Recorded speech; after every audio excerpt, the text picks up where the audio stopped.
president concerned about the coverage of Moore's past comments, which have been damaging to him? Boy, I'd hate to have a paper trail. His paper trail is almost as long as my paper trail, or video trail. Have you said the things that he said about women and about gender? He says it was a spoof. He says it was a spoof. You buy that? You believe it? That's what he's told me. I do buy it. I know him. He's kind of a, great sense of humor, wise-ass kind of guy. What can I tell you? I don't think it's germane. I don't think he was making a statement. I think he was making a spoof.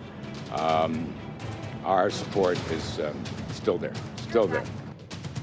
President's top economic advisor, Larry Kudlow, defending the man that President Trump wants to nominate for the Federal Reserve, Stephen Moore, who joins us now. Stephen, thanks for joining us this morning. Hi, George. Privileged to be on the show. He was referring, of course, to this series of comments of your past writings that have come out in recent weeks, making disparaging comments about women, female athletes, co-ed sports, pay equity, a series of articles over several years. All a spoof? Anything you regret? Sure, I do. By the way, George, let me just back up for a minute, because probably this is the first time you've ever had a Federal Reserve Board nominee on your show over all the years. And, the president asked me to do this. It's been about a little over a month.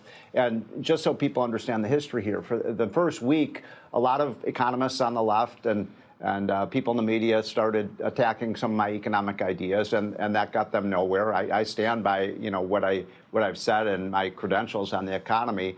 And the Washington Post ran a piece several weeks ago saying we can't be Steve Moore on his economic ideas. He has the votes in the Senate. I've known the senators for a long time. And what happened, George, was this kind of smear campaign, this character assassination, and it began 2 or 3 weeks ago. I mean, you're not going to believe this, George, but the media unsealed my divorce from 10 years ago and started reporting details of my divorce, which was against the wishes, by the way, of myself and my ex-wife, who I have a very good, solid relationship with today. And that, I think most fair-minded people would say, what does a divorce settlement have to do with, interest rates and my economic credentials? And then what's happened is there's 5 or 6 full-time reporters investigating every area of my life.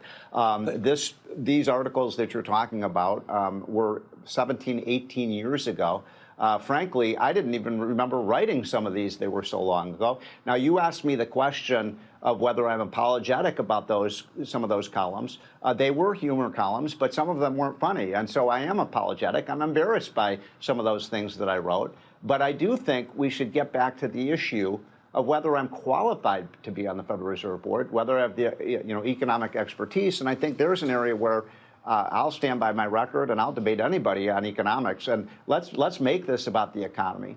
Well, but part of what some of the things you're writing show are, to some observers, saying it shows that you're not qualified because of your views on gender, including things like pay equity. I want to point out something you wrote in a 2014 column. You actually asked, what are the implications of a society in which women earn more than men? We don't really know, but it could be disruptive to family stability. A lot of people look at it and said, what do you mean by that? Well, look, first of all, when you look at what's happened under Donald Trump and what's happening with wages now and increases in income, I think prosperity and economic growth are a women's issue. They benefit, blacks. They benefit minorities. This is, as you just said, this is a sizzling economy right now. I'm very proud to have played a role in this. I was the senior economic advisor with Larry Kudlow to that campaign. It's a really, really strong economy. Women have benefited. George, but let me just interrupt you right there. We have the lowest unemployment rate for women in 50 years. But right there in that article, a big deal. In that article, you're taking on legislation designed to close the wage gap.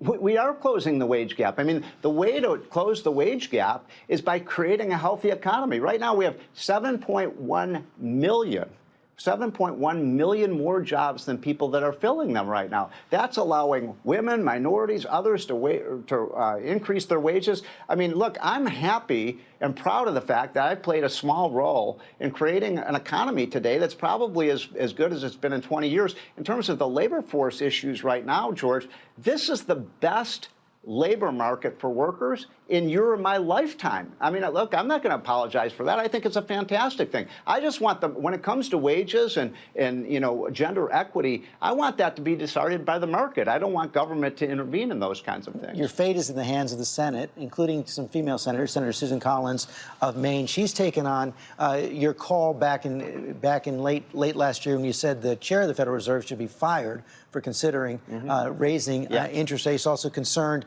about your views on the gold standard. It's going to be tough for you to get nominated and confirmed if you don't have the support of Susan Collins, isn't it? Well, first of all, let's go back to December, because I think this is one of my strongest cases for why I should be on the Federal Reserve.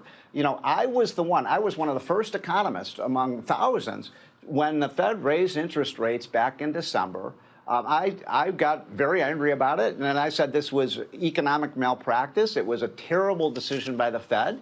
The stock market fell by 2,500 points in the subsequent weeks of that. And then, of course, the Fed had to reverse course, put its tail between its legs, and admit that people like Donald Trump and I were right and that they were wrong. And incidentally, George, ever since then, the economy has been on this surge. So I think there's an example of where I was quite right, and most of the economists over at the Fed were wrong. I don't think we would have had this 3.2% growth rate if it had not been for the Fed reversing course. So, look, I'm friends with Susan Collins. I worked with her on the tax bill. I know most of the Republican senators.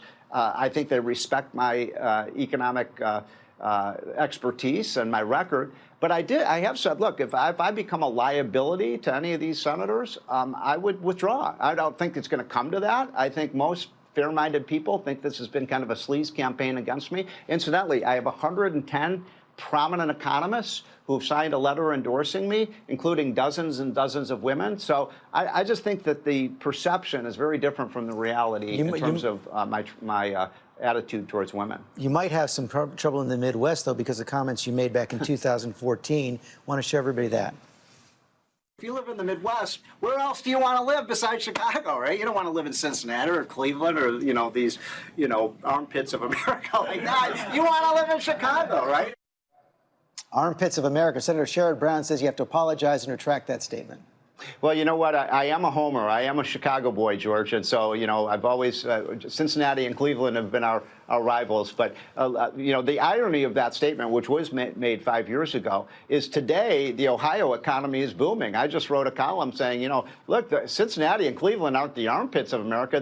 They've become the economic arsenal. Ohio is booming. And unfortunately, my home city of Chicago and my home state of Illinois is in the pits. So, Illinois, which, by the way, is being run by a terrible new governor who wants to raise taxes. Ohio's doing all the right things. No, I do not believe Ohio is the armpit anymore. I think it's one of our most prosperous. It's becoming one of our most prosperous states. And I think Trump's going to win that state, by the way, by a big margin in 2020. The president is still looking at other potential nominees. Are you confident he's going to follow through with your nomination?